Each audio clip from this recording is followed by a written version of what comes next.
के चलेली तोर साली लागे रे। हाउ देखा ऐठ के चलेली तोर साली लागे रे। ऐठ के चलेली तोर साली लागे रे। सत्यम मामा के ई घर वाली लागे रे। सत्यम मामा के ई घर वाली लागे रे। ऐठ के चलेली तोर साली लागे रे। ऐठ के चलेली तोर साली लागे रे। सत्यम मामा के ई घर वाली लागे रे। सत्यम मामा के ई घर वाली लागे रे।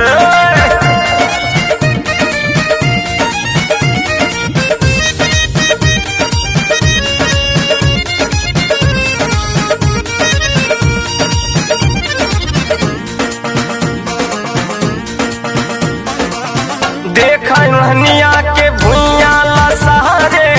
कच कच लइकन के अखियाई मारे। कामर दे देख ओढ़निया के भुइया लसहरे। कच कच लइकन के अखियाई मारे। नियारा से देखने पाली लागे रे। देखो आगे पीछे से जापानी लागे रे। सत्यम मामा के ई घर वाली लागे रे। सत्यम मामा के ई घर वाली लागे रे।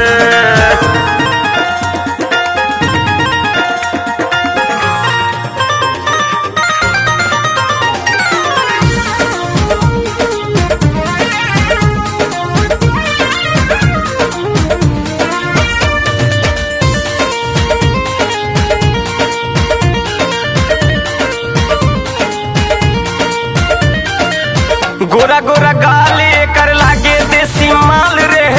लटे काली काली कर करे ले कमाल रे। पागल करी का रे। गोरा गोरा गाली कर लागे देसी माल रे। लटे काली काली कर करे ले कमाल रे। चौकल बदन माता वाली लागे रे। चौकल बदन माता वाली लागे रे। सत्यम मामा के ई घर वाली लागे रे। सत्यम मामा के ई घर वाली लागे रे।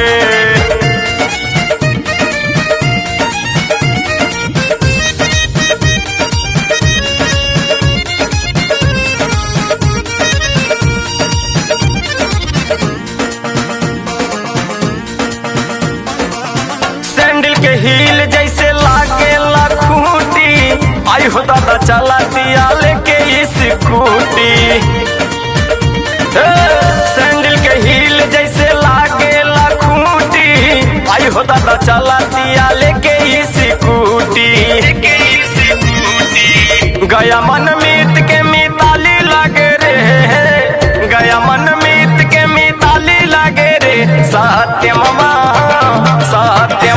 के ई घर वाली लागे रे।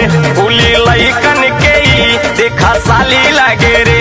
देखा गुडुआ के ई ओ साली लागे रे। देखा राबी के भी ई साली लागे रे।